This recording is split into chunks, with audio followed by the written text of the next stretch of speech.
Good morning and welcome to Exploring St. Paul's Inquirers Gathering. I'm Cheryl G.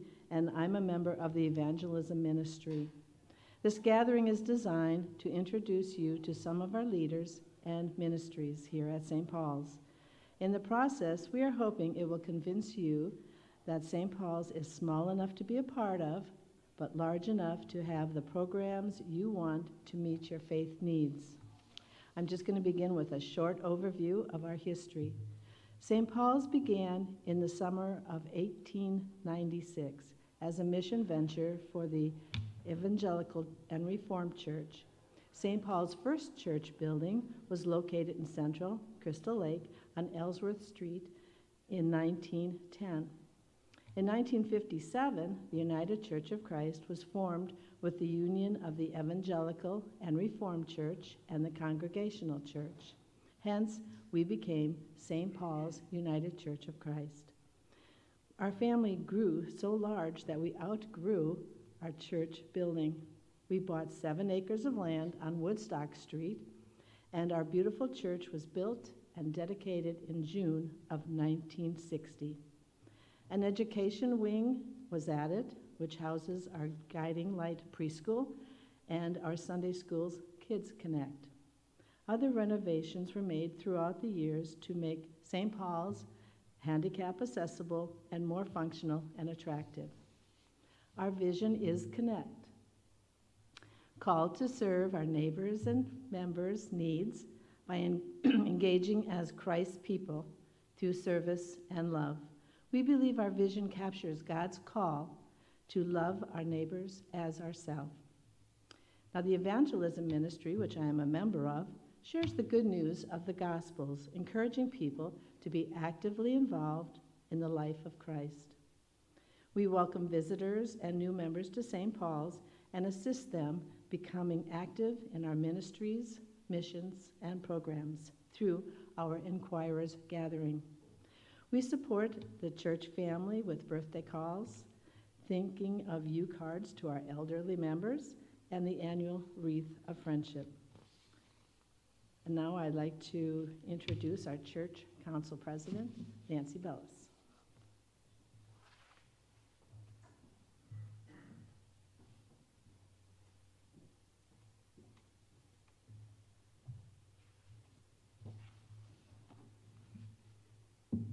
Thank you, Cheryl.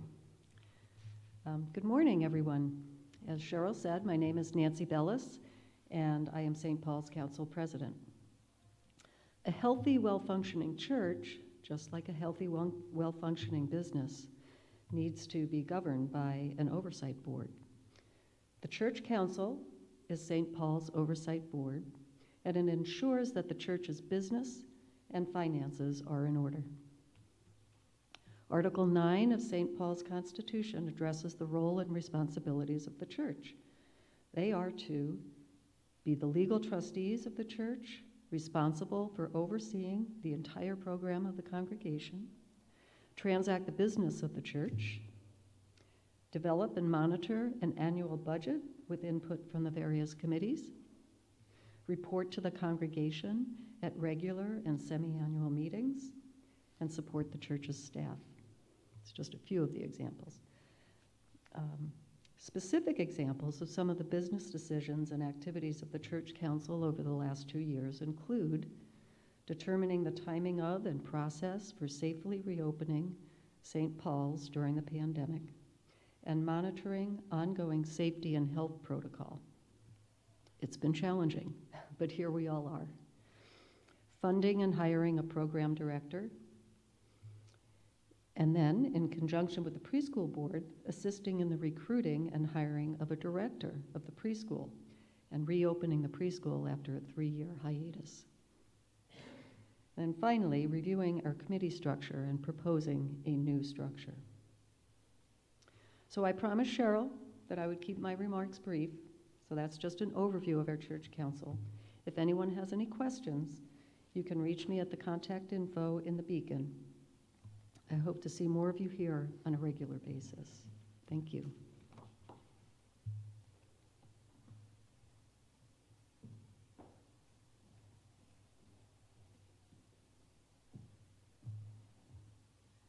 I'd like to introduce Jennifer Good, and she will be from the Board of Education.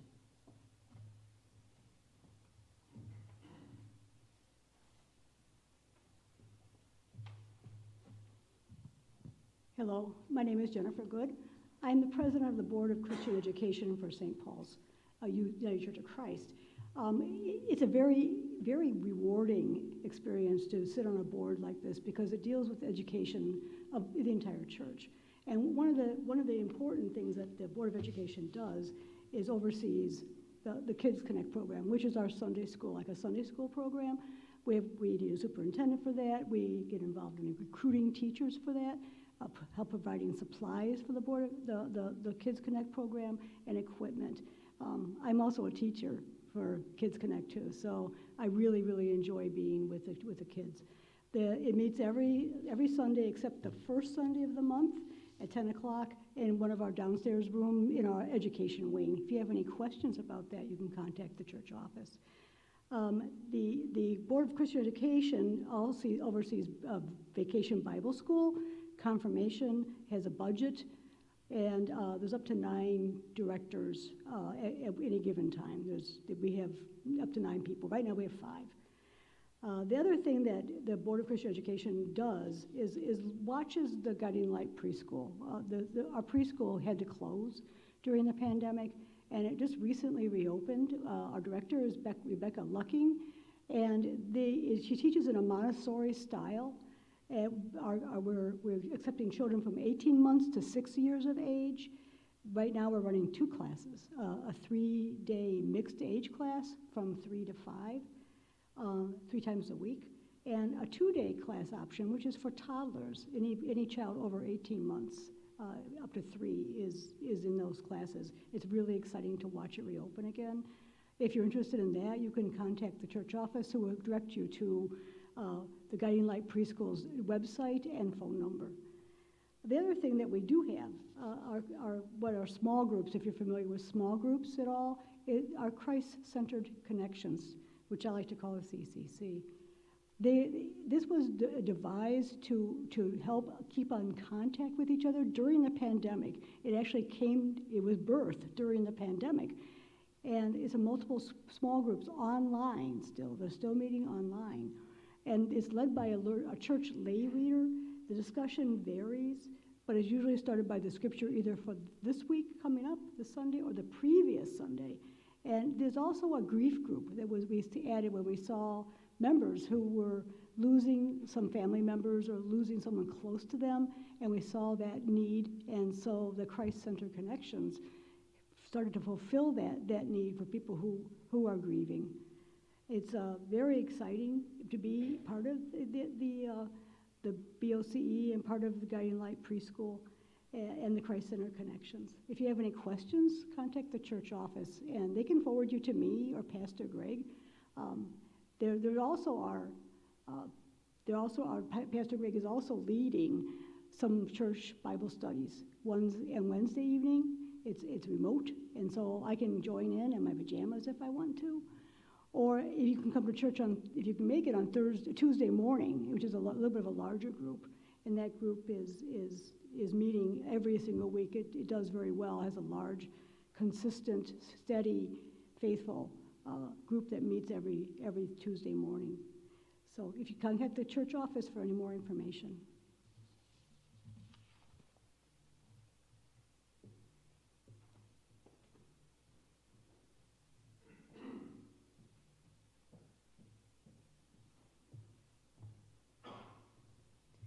Hello, I'm Jasmine Becker.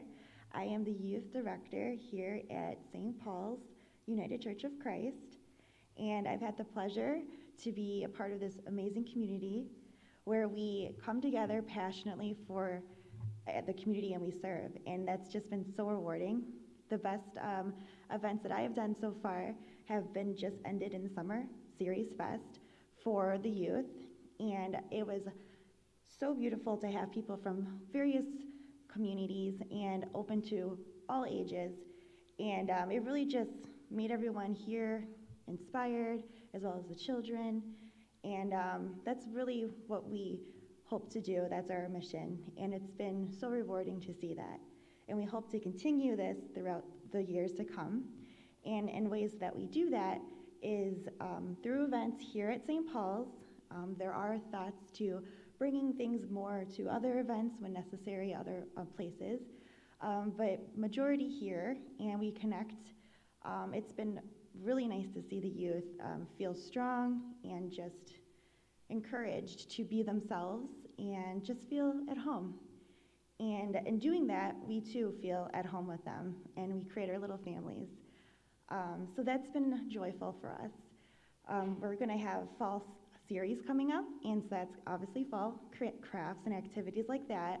But we do have trunk or treat, as well as some paintings and just really fun ways for people to be creative. I'm really looking forward to winter because it's going to be more exciting, where we're going to have escape rooms, mystery dinners, and also I have opened up some meetings for the beginning of seasons where children can come together. Some of them are older because we do want to get the older people, maybe 5th grade, around that and older, participating and planning. So before we enter into a season, we want to let them know, hey, you know, we'll have to be indoors because it's winter or summer's coming up, like understanding truly what children themselves are looking for it to do. So kind of getting to know children too, letting them know you have an opportunity to be creative. Here's some of the things that we're planning, but also, what are you thinking? You know, why don't you be creative? And it's an opportunity because as kids are trying to build themselves up for this world, they need opportunities of volunteering, they need opportunities to grow themselves, and this is a nice outlet. So as well as us planning our events, our free events for anyone who's willing to participate, we also engage with them to be creative. So those are some of the events that we have coming up. I do look forward to learning more community members, community organizations, looking into reaching out to Break and more Girl Scouts and Boy Scouts, and really anything anyone has, if they can think of anything.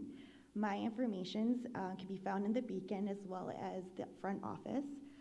We do have a Facebook page for youth events and for the church, so my information can be found there as well. But I'm looking forward to the future, and if anyone ever wants to get to know me more or have a conversation or have ideas, I'm more than willing. Thank you so much.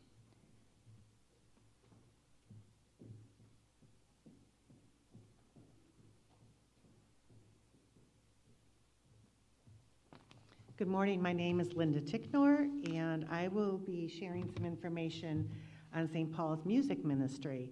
We're blessed to have an active music program that contributes to our worship services. Currently, we have 3 groups that are part of the services each month, September through May.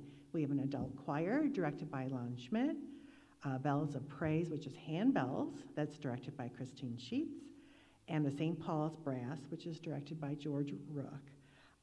Each one of these groups, the choir and the Bells of Praise, we meet on a Wednesday evening for our practices, and it is open to anyone who has just the slightest little bit of music in them.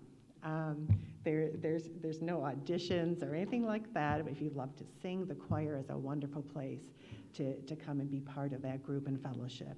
Handbells.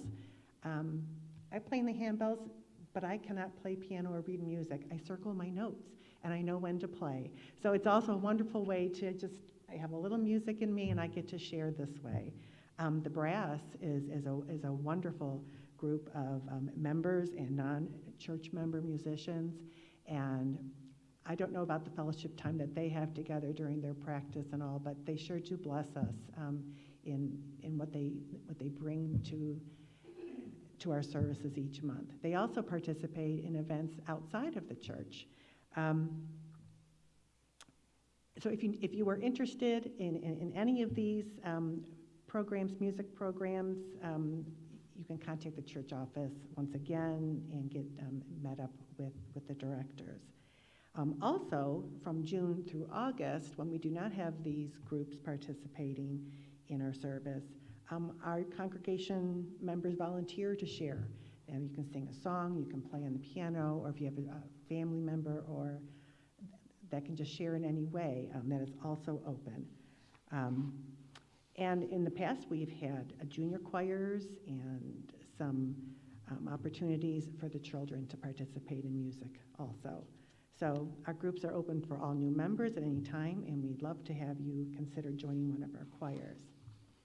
I'd also like to just share a mission that our church has been participating in for over 20 years.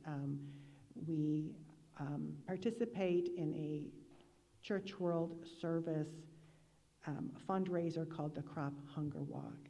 And we have been walking in our community, raising funds, and 25% of the funds stay local and go into our food pantries. And the other percentage is managed by Church World Service. And what they do is they support tools and programs within the United States and throughout the world to help eradicate hunger. It's just a wonderful program, and as always, when we walk together in our community, it is just such a blessed event. So this year it is October 16th, so for more information about that. But this is an ongoing mission that our church has participated in. It's quite the blessing. Thank you.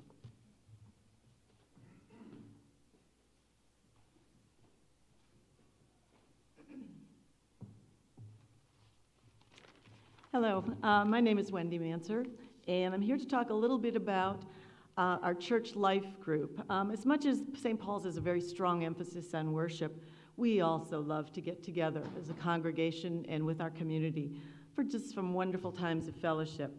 I remember this summer on one of those extremely hot days, walking out of worship and finding an ice cream truck parked out in front, and the looks on faces, not just the children, but the rest of us as well. And a couple of weeks ago, we had Rally Day, which is the beginning of a school year. And our kids connect here as well as their time in the regular schools. And it was a time for us to get together and celebrate the end of summer, I guess, with a picnic, bouncy houses for the children, and a few very adventurous adults. We had games for the kids, games for adults, and a fabulous food trucks, barbecue sandwiches, and wonderful, wonderful desserts. And so as you can see, our group is really involved in what can we do to bring people together outside of the sanctuary and in times of fellowship. There's a couple of good things coming up that we're in the planning sessions right now of Trunk or Treat, which will provide a safe and fun environment for our children. It will be many trunks decorated. We will have outdoor movies and all sorts of good things coming up. We try to look at what's happening every month, maybe a significant event for us to plan around. And November, of course, is Thanksgiving. And what's better than Thanksgiving dinner, okay? So we will be doing a lot of that and let you know about what's going on with that. And if you've never gone into a church potluck supper, you're really missing something, because you get enough calories to last you for the next week. But one of the other missions or things that I want to talk about is our connection with our neighbor across the street, and that's North Elementary School. And every Christmas season, we, as St. Paul's, like to provide some assistance to families that are in need. And last year, we did 10 families. We don't get the names, but we get the families listed with the adults, their children, what their ages are, and what they need and what they want and their wishes. And after we get all of that and we disperse it to our members, we go shopping. And we wrap all the gifts and we get them back to North Elementary School. And it is amazing and to see the children and what we give them a Christmas. And that's really something wonderful.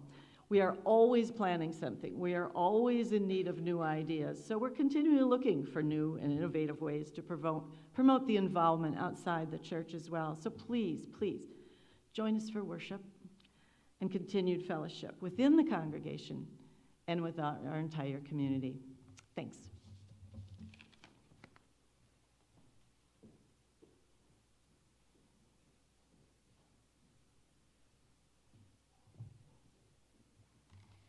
Hi, my name is Elizabeth Spiros, and I'm here to talk about something that our mentors and myself were just so passionate about. It's our Kids Hope USA program. What this is that we have a church partnership with a local elementary school, and we happen to be very fortunate because our elementary school is directly across the street. So it ends up that it makes it very easy for us. And what we do through our program is that we have adult mentors who are matched with students who have social, emotional needs that are not being met. These children need someone who can be present at the critical time in their lives when values are formed, when self-esteem is developed, and when academic and problem-solving skills are required. The St. Paul's Kids Hope and North Elementary partnership started in 2016. It began with the goodwill created through the years of the family holiday gift-giving program that we've had, and also because of the strength and management of the Kids Hope USA national program and its regional leadership. The focus for mentors at North is on social emotional. We typically meet at lunch while the kids eat, play games, or work on a fun project. The commitment is 1 hour a week with one student during the academic year, and then separately connecting to a prayer partner for support. Personal qualities of a mentor are a love of children, the ability to listen, sensitivity to an individual child's needs, consistency, and affirmation. If mentoring is a call that speaks to your heart, please let me know. My name is Elizabeth Spiros.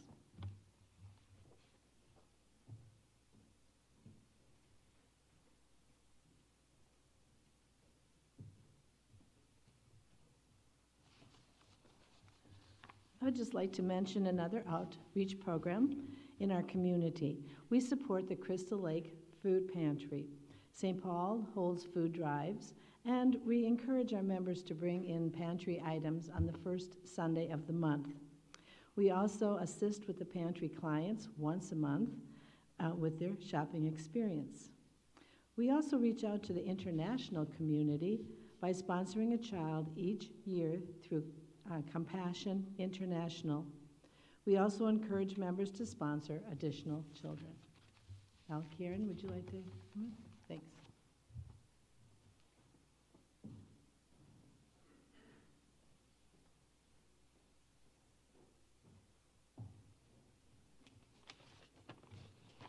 Hello, everyone. My name is Karen Hansen, and I'm the chairperson for the Columbarium Ministry here at St. Paul's. Several years back, when I was on the church council, our founder, George Kramer, came and suggested that we build a columbarium at our church. I had no idea what a columbarium was. George, what is a columbarium? So he proceeded to explain that a columbarium is a structure provided to accommodate niches that hold the cremains of your loved ones. These niches are available to our church members along with our church member families. And it took off. After that, it really grew. Ours here at St. Paul's is located at the front of our church underneath this beautiful stained glass window. It is also a beautiful garden area that you may enjoy to meditate and pray. It is capable of holding 54 niches, either companion or a single. The cost at this time is $1,600 for a companion niche and $1,000 for a single niche, along with an opening and closing fee at the time of inurnment. This fee would include the brass nameplate and also the maintenance of the area.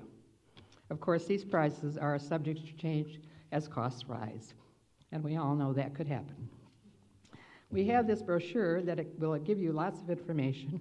It's out at the welcome desk in front of the church, and you could call the church office and ask, if you're watching online, and ask them to be sent to you. That number is 815-459-5097. To go along with the columbarium, we have the Walk of Remembrance. These are 8-inch by 8-inch engraved brick pavers that are placed along the walkway to the columbarium. You may purchase the pavers for $200 and to honor or memorialize your loved ones. This is also covered in this brochure. And so this has been really an honor for me to be on this committee to serve these people that are in need at their lowest time in their life. Thanks.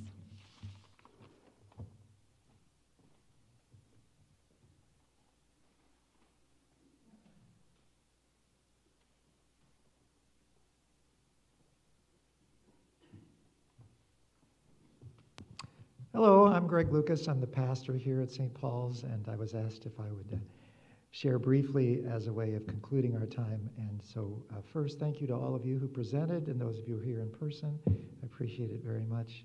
And also, if you're watching us online at this moment or perhaps sometime down the road, thank you for viewing this. And I'm thinking if you've made it to this point, then you have an interest in what we've shared with you.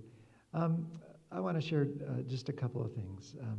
First, when I think about our church family here, I think of a group of people who value deeply connections, relationships, and service, and striving to meet needs, as you've heard, in our community and in our world. That's important to us to participate in the remaking of our world according to God's kingdom as we understand it revealed to us through Jesus of Nazareth. And as I shared in the sermon this morning, my view of the purpose of the church is to share the message that God raises the dead. And if you are listening or watching to this and that message offers you hope and you're interested in knowing more about that and what that means to live in the light of that great truth, I encourage you to reach out to us and contact us, and we want to walk that journey with you. You've heard just or experienced just a tip the iceberg here. You may, if you're viewing online and you know nothing about churches or heard about churches, I think it's important to know that churches are made up of human beings, and we seek just to do the best we can in light of our faith in God. We're trying to follow Jesus to the best of our ability, and we rely on God's grace and forgiveness. But we do seek to love as best as we can, especially those people who are hurting and in need. So that's the journey that we're on, and I invite you to join us. It's a rich and, for me, the most meaningful experience I can possibly imagine. So I'd like to conclude this with prayer. Will you join me? Thank you, God, for this day and the opportunity to experience once more the gracious gift of life, and especially your good news for us that you do raise the dead.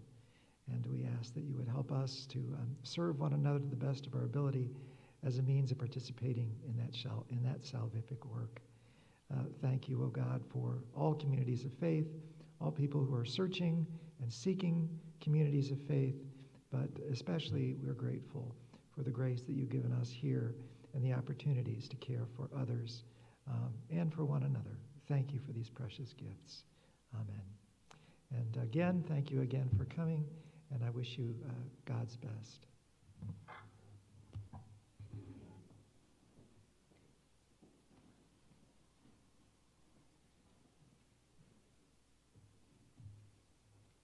I'd just like to thank our visitors and our presenters today and all our viewers online for coming. Thank you.